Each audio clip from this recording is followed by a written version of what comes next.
हरिओम। स्वागत है आपका हमारे YouTube चैनल ज्ञान दर्शन में। योग उपनिषदों में आज हम अध्ययन करेंगे योग कुंडल्योपनिषद का। जानेंगे इस उपनिषद का सामान्य परिचय। यह उपनिषद कृष्ण यजुर्वेद से लिया गया है। इसमें 3 अध्यायों का समावेश किया गया है। आसन इसमें 2 मुख्य आसन बताए हैं, पद्मासन और वज्रासन। प्राणायाम के 2 प्रकार बताए हैं, सहित प्राणायाम और केवल प्राणायाम। सहित प्राणायाम के भी 4 भेदों का निरूपण किया गया है। साधना में आने वाले जो विघ्न हैं उनका यहाँ पर निरूपण किया गया है। खिचड़ी मुद्रा का वर्णन, षटचक्र का वर्णन और वाणी के प्रकार भी इस उपनिषद के अंतर्गत बताए गए हैं। प्रथम अध्याय, चित्त के 2 कारण। जो हमारा मन है उसके 2 कारण हैं। पहला है वासना, दूसरा है प्राण। अर्थात जो हमारा मन है इसका निर्माण कैसे होता है। वासना अर्थात हमारी इच्छा आदि से हमारी जो कामनाएं हैं उनके द्वारा हमारा मन का निर्माण होता है। और दूसरा है प्राण। प्राण अर्थात श्वास प्रश्वास जो हम गति करते हैं उसके द्वारा हमारे मन का निर्माण होता है। हमारा मन श्वास और प्रश्वास के माध्यम से ही गति करता है, जैसे कि हमारा शरीर गति करता है। यह दोनों ही कारण हमारे मन का निर्माण करते हैं। इनमें से एक का निरोध हो जाने पर दूसरा भी स्वयं ही समाप्त हो जाता है और हमारे मन का लय हो जाता है। सर्वप्रथम प्राण पर विजय प्राप्त करनी चाहिए, ऐसा यहाँ पर कहा गया है। और प्राण पर विजय प्राप्त करने के लिए मिताहार, आसन और शक्ति चालनी मुद्रा का अभ्यास करना चाहिए। मिताहार क्या होता है? स्निग्ध मधुराहार चतुर्थांश विवर्जितः भुज्यते शिव संप्रीति मिताहारः स उच्यते। मिताहार के विषय में कहा गया है कि भोजन सुंदर रसमय हो और मधुर हो, वह तीक्ष्ण न हो, अर्थात कड़वा तीखा आदि न हो, सामान्य हो। ऐसा भोजन उसका चतुर्थ अंश जो है अर्थात उसका चतुर्थ भाग उसको त्याग कर, उसको छोड़कर उस भोजन को ग्रहण करें। भुज्यते शिव संप्रीते अर्थात पहले उसको भगवान को अर्पण करें, उसके बाद ग्रहण करें। जितनी हमें भूख है, एक थाली की भूख है, उसका 1/4 भाग हम छोड़ दें और बाकी का हम भोजन करें। इसे मिताहार कहा गया है। दूसरा हम देखेंगे आसन। आसन यहाँ पर 2 बताए हैं, पद्मासन और वज्रासन। पद्मासन कैसा होता है? पद्मासन में दोनों जंघों के ऊपर विपरीत तलवों को रखने से पद्मासन होता है। इससे सभी प्रकार के जो पाप हैं उनका नाश होता है। जैसे हम बैठते हैं उस बैठने की स्थिति में दोनों पैरों के जो तलवे हैं वह ऊपर की ओर होने चाहिए। ऐसी स्थिति को पद्मासन कहा गया है। इसे कमलासन के नाम से भी जाना जाता है। दूसरा है वज्रासन। वज्रासन यहाँ पर सिद्धासन के लिए नाम प्रयुक्त हुआ है। इसमें गर्दन, सिर और शरीर को सीधा रखना होता है और जो हमारी एड़ी है उसे गुदा और लिंग के मध्य में जो स्थान है उस स्थान को सीवन स्थान कहा गया है। वहाँ पर लगाकर तथा दाएं पैर की एड़ी को उस बाएं पैर की एड़ी के ऊपर रखने से यह आसन होता है। इसका नाम सिद्धासन है। यहाँ पर वज्रासन प्रयुक्त हुआ है। और तीसरा हम देखेंगे शक्ति चालन मुद्रा का अभ्यास। शक्ति चालन क्या होता है? प्रमुख शक्ति कुंडलिनी को चालन क्रिया के द्वारा साधक नीचे से ऊपर दोनों भ्रुकुटी के मध्य ले जाता है। यह क्रिया शक्ति चालनी कहलाती है। अर्थात जो हमारे शरीर की जो आधार शक्ति है जिसे हम कुंडलिनी नाम से कहते हैं, इसी के कारण सभी प्राणी स्थित रहते हैं। सभी जीवधारियों में यह शक्ति विद्यमान है। यही सभी की जन्म आदि की हेतु है। अर्थात इस शक्ति को जगाने से और इस शक्ति को भ्रुकुटी के मध्य अर्थात दोनों भवों के मध्य में स्थापित करने की जो कला है उसे ही शक्ति चालन नाम से यहाँ पर कहा गया है। शक्ति चालन मुद्रा का अभ्यास कैसे करते हैं, यहाँ पर दो प्रक्रियाएं बताई हैं। पहला है सरस्वती चालन और दूसरा है प्राणरोध। सरस्वती चालन क्या है? सरस्वती को यहाँ पर अरुंधति और शब्दगर्भा नाम से भी कहा गया है। इसका चालन करना, जब साधक शक्ति चालन मुद्रा का अभ्यास करता है तो वह अपने गुरु से एक वेष्ट नाम्बर लेता है। वेष्ट नाम्बर अर्थात एक प्रकार का कपड़ा होता है। उस कपड़े के लिए यहाँ पर माप बताई है। 12 अंगुल लंबा अर्थात 12 अंगुल लंबाई होनी चाहिए उस कपड़े की और 4 अंगुल की चौड़ाई होनी चाहिए। ऐसा वह कपड़ा वेष्ट नाम्बर के नाम से जाना जाता है। ईड़ा अर्थात बाईं नासिका के चलने पर पद्मासन में बैठकर नाड़ी संचालन करने से वायु निरोध कर रेचक पूरक करे। साधक जब हमारी बाईं नासिका चल रही हो उस स्थिति में पद्मासन लगाकर बैठे और नाड़ी संचालन करे। नाड़ी संचालन अर्थात श्वास और प्रश्वास की क्रिया करे। अंगुष्ठ अर्थात अंगूठे से और तर्जनी अर्थात जो हमारी पहली अंगुली है उसके द्वारा इन दोनों उंगलियों से वह वायु संचालन करे अर्थात प्राणायाम करे। यहाँ पर समय बताया है 2 मुहूर्त तक। 2 मुहूर्त जो कि प्राचीन समय की गणना है। आज के समय में इसकी गिनती अर्थात 96 मिनट हम कहते हैं। इसके अंतर्गत 4 घटी आती हैं। 96 मिनट तक अपनी नाड़ी का संचालन करें और सुषुम्ना को किंचित मात्र ऊपर खींचें। हमारे शरीर में मुख्य रूप से 3 प्रमुख नाड़ियां हैं, ईड़ा, पिंगला और सुषुम्ना। ईड़ा बाईं नासिका में, पिंगला दाहिनी नासिका में और इन दोनों के जो मध्य है वह सुषुम्ना नाम से कही गई है। यह तीनों ही नाड़ियाँ हमारे शरीर में जो हमारी रीढ़ की हड्डी है इससे होते हुए मूलाधार स्थित जो हमारा मूलाधार चक्र है वहाँ तक ये जाती हैं। और सुषुम्ना नाड़ी को जब हम ऊपर की ओर खींचते हैं तो उससे हमारे जो प्राण हैं वह हमारे सुषुम्ना नाड़ी में प्रवेश करते हैं, जिससे कि साधक की ऊर्ध्व गति होती है।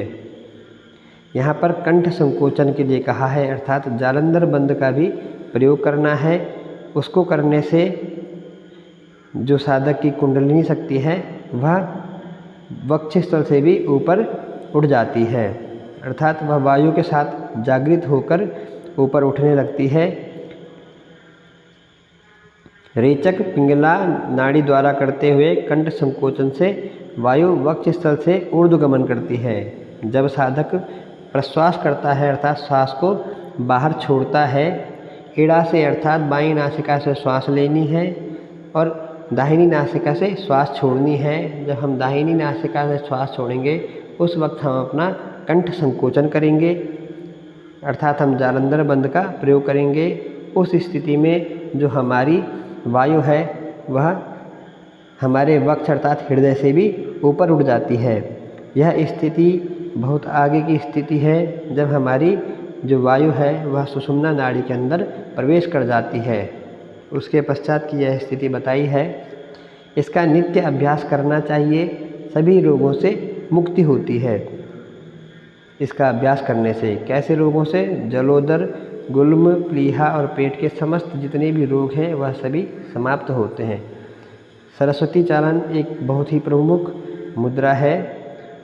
यह कुंडलिनी जागरण के साथ साथ ही कुंडलिनी को भ्रूमध्य तक ले जाती है। इस प्रकार से साधक ऊर्ध्व गति करता है। दूसरा इन्होंने प्रकार बताया है प्राणरोध। प्राणरोध अर्थात प्राणों पर विजय प्राप्त करना, श्वास प्रश्वास की प्रक्रिया पर विजय प्राप्त कर लेना। प्राणों को स्थिर करना ही कुंभक कहलाता है अर्थात श्वास और प्रश्वास को रोक लेना ही कुंभक कहलाता है। यह कुंभक 2 प्रकार के हैं, पहला है सहित प्रकार का और दूसरा है केवल। सहित क्या होता है? जिसमें हम श्वास लेते हैं, श्वास को रोकते हैं और श्वास को छोड़ते हैं, यह सहित कुंभक कहलाता है।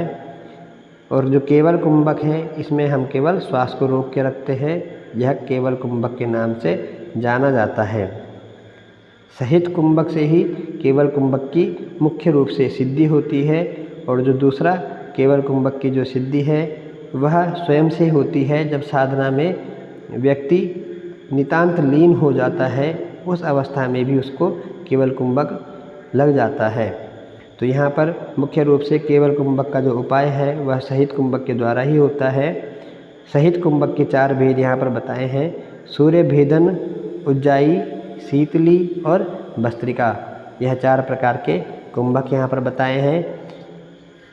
सहित कुंभक का कब तक प्रयास करना चाहिए, कब तक उसका अभ्यास करना चाहिए? केवल कुंभक की सिद्धि होने तक सहित कुंभक का अभ्यास करते रहना चाहिए। जब साधक को श्वास और प्रश्वास करने की आवश्यकता न रहे, उसकी वायु स्वयं से ही अवरुद्ध रहे, ऐसी स्थिति में उसे केवल कुंभक की सिद्धि हो जाती है।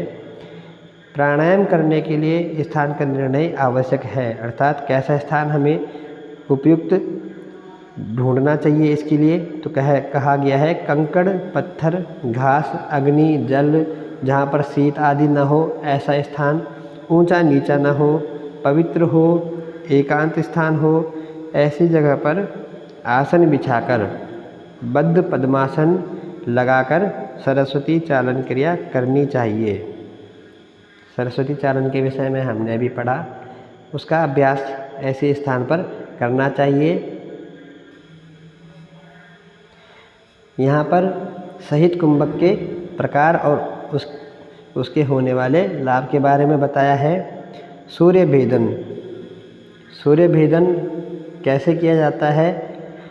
तो सूर्य भेदन प्राणायाम में हम सबसे पहले दाहिनी नासिका से श्वास लेते हैं, उसके पश्चात हम श्वास को रोकते हैं और बाईं नासिका से श्वास को बाहर छोड़ते हैं। इसको बार बार करने से यह सूर्य भेदन प्राणायाम कहा जाता है। इस प्राणायाम के करने से क्या होता है?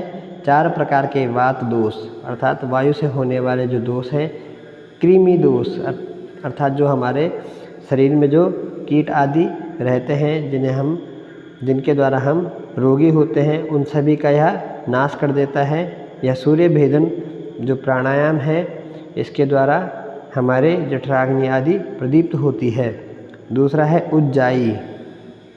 इसका प्रयोग कैसे करना है?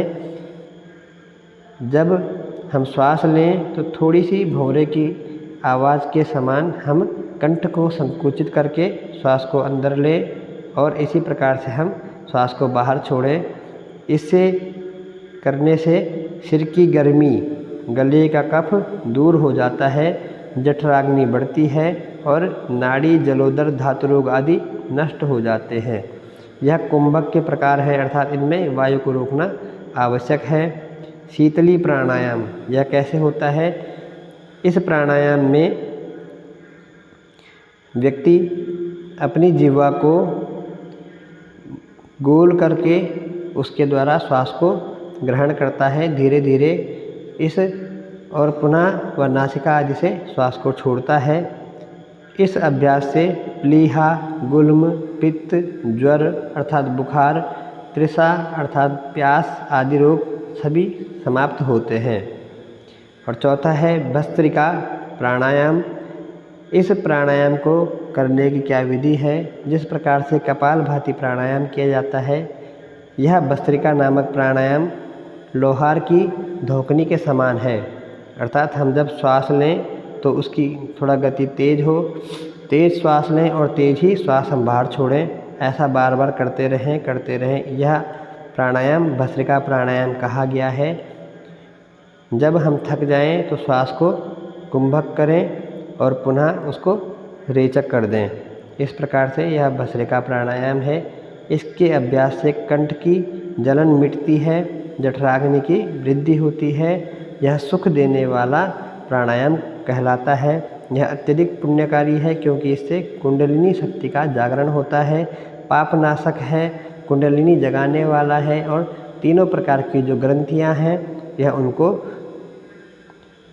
नाश कर देता है, अर्थात उन्हें खोल देता है। चारों कुंभकों के साथ 3 प्रकार के जो बंद हैं उन्हें भी लगाना चाहिए। यह 3 बंद कौन कौन से हैं?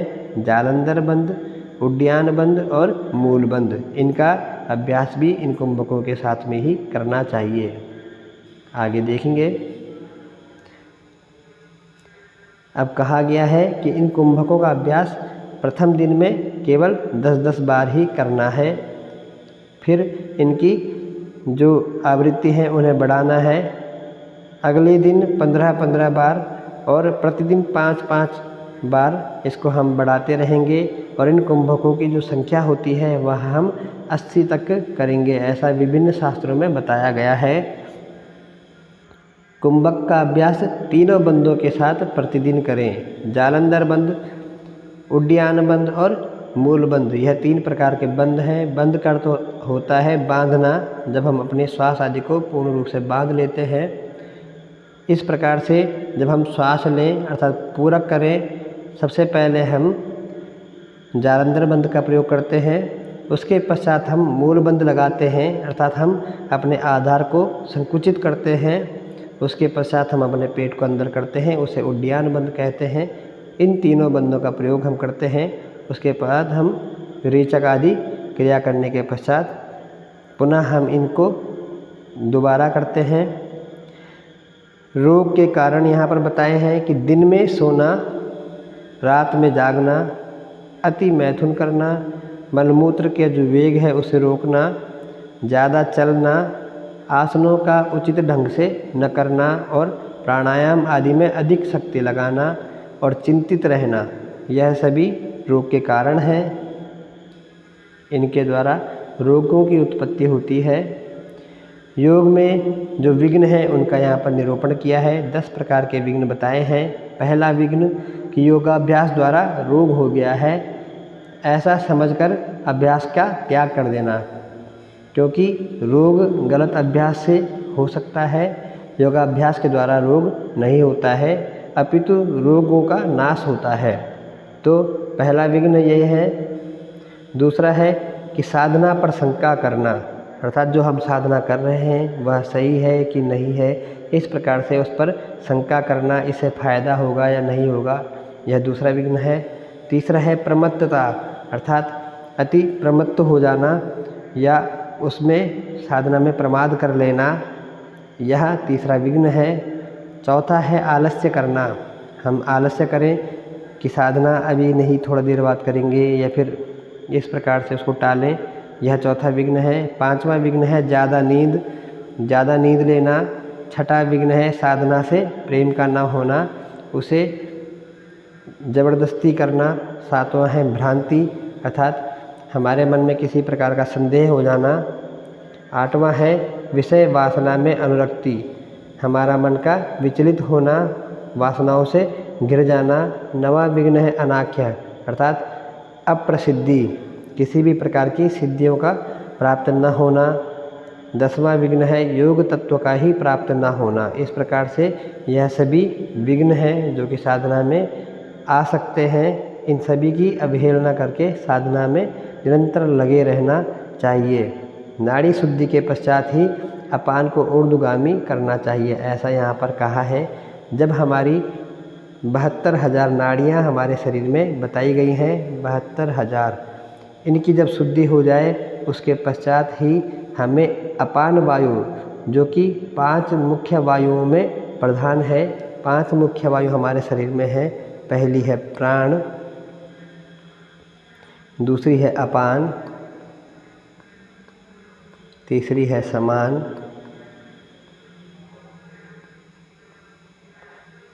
चौथी है उदान और 5वीं वायु है व्यान। यह 5 प्रमुख वायु हैं जिनसे कि हम अपने कार्यों को करने में समर्थ होते हैं। प्राण का स्थान हृदय में है।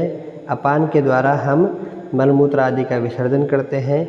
समान के द्वारा भोजन का रस हमारे संपूर्ण शरीर में पोषण देता है। उदान के द्वारा हम अपनी स्थिति में खड़े रहते हैं, या फिर हमारे जो प्राण है वह ऊर्ध्वगमन करते हैं। यह इसकी स्थिति हमारे कंठ में है और व्यान वायु हमारे संपूर्ण शरीर में विद्यमान है। यहाँ पर कहा है कि अपान वायु को ऊर्ध्वगामी कब करना चाहिए? जब हमारी नाड़ी शोधन, जब हमारी प्राणायाम के द्वारा नाड़ियों की शुद्धि हो जाए और प्राण और अपान वायु का मिलना योग तत्व में सिद्धि देता है। इसका अभ्यास अर्थात अपान वायु को प्राण वायु से मिलाने का जो अभ्यास है वह तब करना चाहिए जब हमारी नाड़ियों की शुद्धि हो जाए प्राणायाम के द्वारा, ऐसा यहाँ पर बताया गया है। अनाहत चक्र, यहाँ पर विशेष बात है कि जो अनाहत चक्र है इसका स्थान हृदय पर है। हृदय का जो चक्र है उसे अनाहत चक्र के नाम से जाना जाता है। यहाँ पर इसकी स्थिति अलग जगह पर बताई है। अनाहत चक्र चंद्र स्थान षोडश दल कमल भ्रूमध्य से पीछे, भ्रूमध्य से पीछे जहाँ पर चंद्र स्थान है वहाँ पर इस चक्र की स्थिति बताई है। यह 16 दल वाला कमल है। कुंडलिनी शक्ति पर श्रद्धा प्रकृति से गमन करती हुई शिव से एकाकार हो जाती है और दिव्य देह हो जाती है। यहाँ पर कहा गया है कि जो मुख्य जो जहाँ पर कुंडलिनी शक्ति का निवास है, अर्थात जब हमारी कुंडलिनी शक्ति जागृत होकर हमारे भ्रूमध्य से पीछे जो हमारा चक्र है वहाँ पर अपने स्थान पर जब पहुँच जाती है, उस चक्र को यहाँ पर इन्होंने अनाहत चक्र कहा है। उसका इन्होंने वर्णन किया है कि वह 16 दल वाला चक्र है और वहाँ पर हमारी जो कुंडलिनी शक्ति है वह शिव से एकाकार हो जाती है। जब वह शिव से एकाकार हो जाती है तो हमारे को दिव्य देह की प्राप्ति हो जाती है, ऐसा यहाँ पर वर्णन किया गया है। द्वितीय अध्याय के अंतर्गत खेचरी मुद्रा का बहुत ही सुंदर वर्णन किया है। खेचरी मुद्रा, खे अर्थात आकाश और चर अर्थात जो आकाश में रहने वाली, जिसके द्वारा साधक आकाश गमन में समर्थ होते हैं, ऐसी यह मुद्रा है। इस मुद्रा के बारे में यहाँ पर वर्णन किया है। खेचरी मुद्रा का अभ्यास और मेलन साथ साथ सिद्ध होता है। मेलन एक प्रकार का मंत्र होता है। शास्त्र बिना गुरु ज्ञान प्राप्त नहीं करा सकते, शास्त्र के बिना गुरु भी ज्ञान प्राप्त नहीं करा सकते। यहाँ पर यह महत्वपूर्ण बात कही है। यह शास्त्र महत्वपूर्ण है। त्रिलोक में भी बिना शास्त्र के सिद्धि नहीं मिल सकती, यह गोपनीय है। केवल गुरुमुख से ही सिद्धि संभव नहीं है, साधक को ज्ञान होना भी आवश्यक है, अर्थात शास्त्रों का भी बहुत अधिक महत्व है। यहाँ पर इस बात को कहा गया है। प्रतिदिन 12 जप अर्थात जो मेलन मंत्र है उसका प्रतिदिन यदि व्यक्ति 12 अर्थात 12 बार जप करे तो उस पर माया का प्रभाव नहीं रहता। इस प्रकार से उसका अर्थात मेलन मंत्र का 5 लाख जप सिद्ध कर लेने से खेचरी जो मुद्रा है वह स्वयं से सिद्ध हो जाती है और सभी प्रकार के जो विघ्न हैं वह समाप्त हो जाते हैं, ऐसा यहाँ पर वर्णन किया है। अभ्यास धीरे धीरे और क्रमशः करना चाहिए, उसमें जल्दी ना करें, इस प्रकार से यहाँ पर बताया है। 3 वर्ष तक खेचरी मुद्रा का अभ्यास करने से और खेचरी मुद्रा के लिए मेलन मंत्र का जप करने से क्या होता है? ब्रह्म द्वार खुल जाता है। विधिवत मंथन, जब साधक की जिह्वा भ्रूमध्य में पहुंच जाती है उस वक्त वह सलाका से अर्थात एक प्रकार की सलाका उसे अंदर अपने भ्रूमध्य तक डालकर उसका एक बार चालन करे। 12 वर्ष तक ऐसा करने से अवश्य ही सिद्धि प्राप्त होती है। यदि वह मेलन आदि मंत्रों का जप नहीं करता है या उसे किसी भी प्रकार से सिद्धि नहीं होती तो ऐसा करने से उसे पक्का सिद्धि प्राप्त होगी, अर्थात उसकी जो खेचरी है वह अवश्य ही सिद्ध हो जाएगी। यहाँ पर खेचरी मुद्रा का थोड़ा सा निरूपण मैं करूँगा। खेचरी मुद्रा किस प्रकार से की जाती है? जो हमारी जिह्वा है इसको थोड़ा सा नीचे से काटा जाता है और यह हफ्ते में एक बार किया जाता है।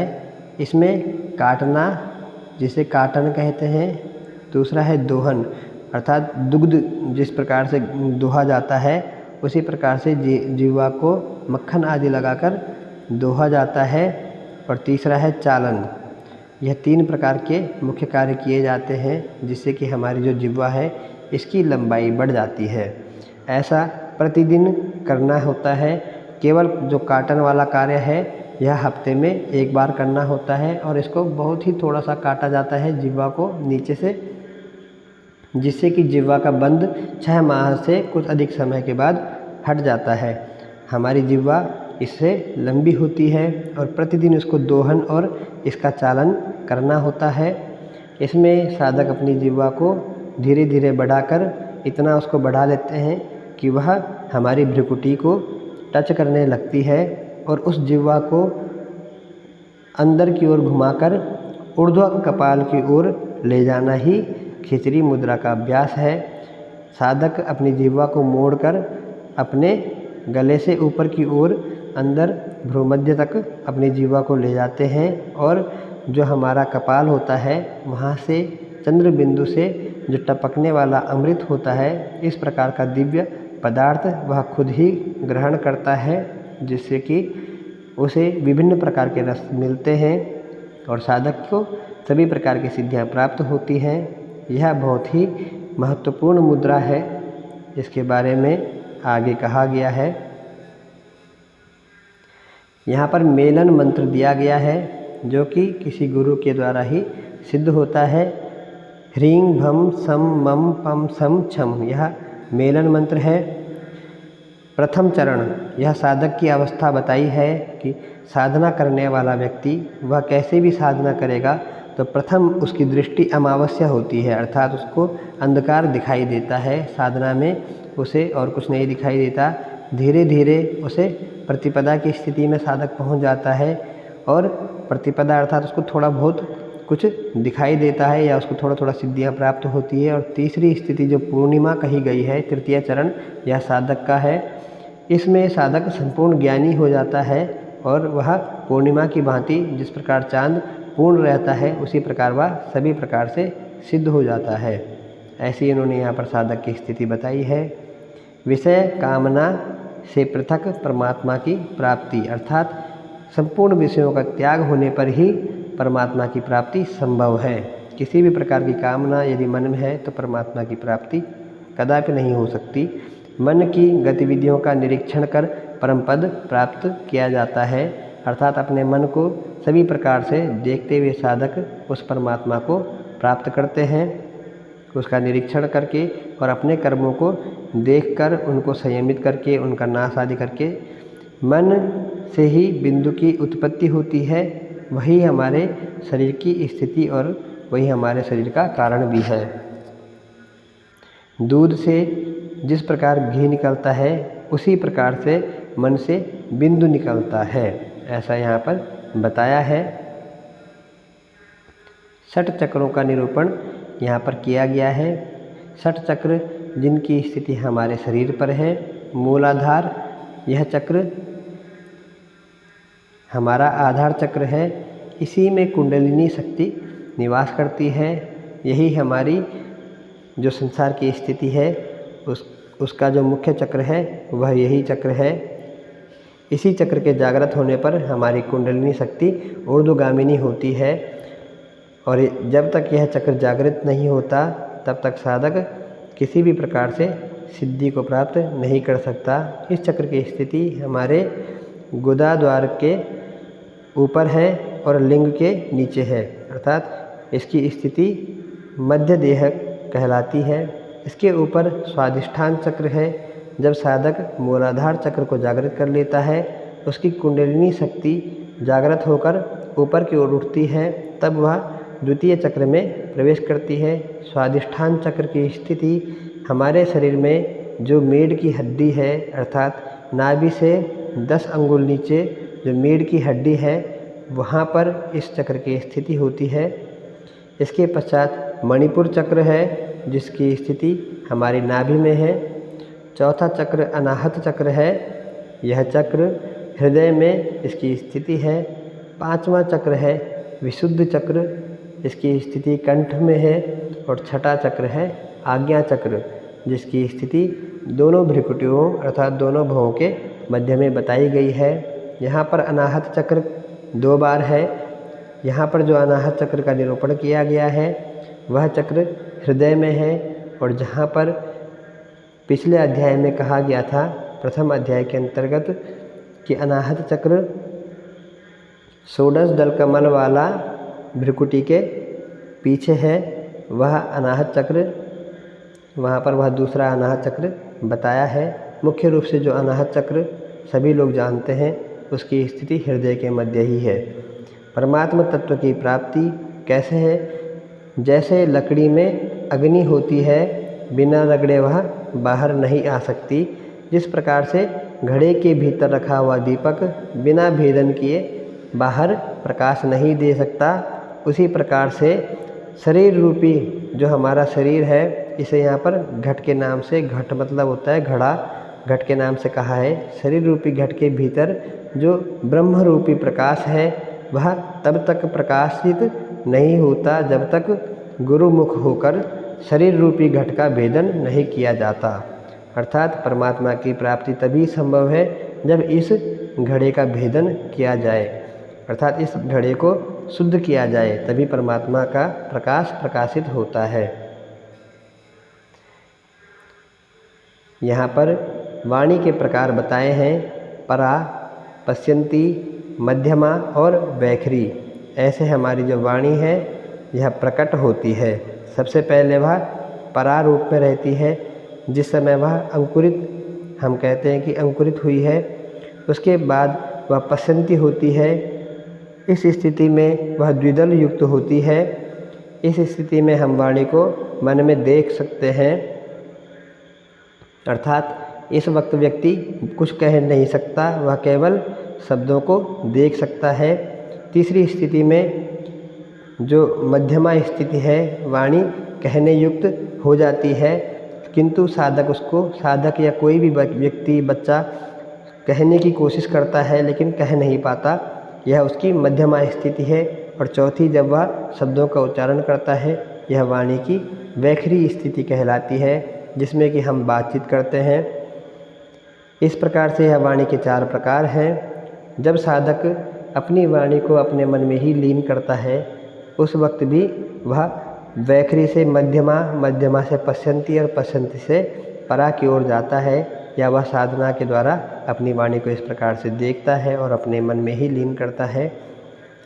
यहाँ पर प्रकट अर्थात वाणी जो प्रकट होती है वह परा, पश्यंती, मध्यमा और वैखरी इस प्रकार से प्रकट होती है, और जो विलुप्त होती है उसका क्रम भी वैखरी, मध्यमा, पश्यंती और परा इस प्रकार से है।